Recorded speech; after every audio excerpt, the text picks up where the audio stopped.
Bé, és una dada clara que tot el món sap que el PIB de la Comunitat Valenciana és inferior un 12% a la resta d'Espanya i malgrat això tenim el pitjor finançament per càpita de tota Espanya.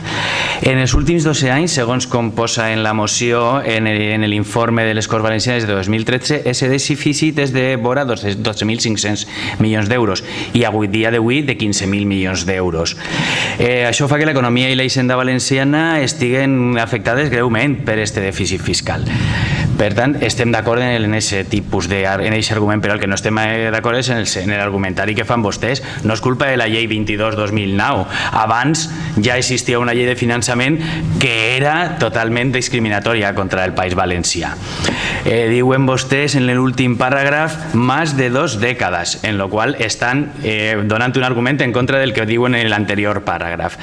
La llei de 2001 ja fixava una gran discriminació, o sigui que no és una qüestió del 2009, i en aquest moment sí que governava el PP, tant a l'Estat com a la comunitat. Per tant, el responsable últim d'aquesta situació és el Partit Popular, el Partit Socialista també, però el Partit Popular en gran part.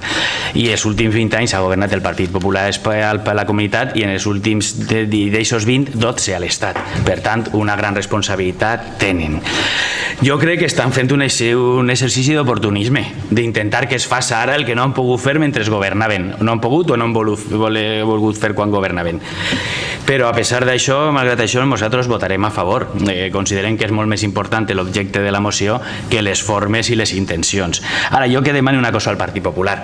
En el pròxim ple que presenti una altra moció en la que es demani al govern espanyol que ens paguen el deute històric de 15.000 milions d'euros que ens deuen fins ara. Per favor. Gràcies.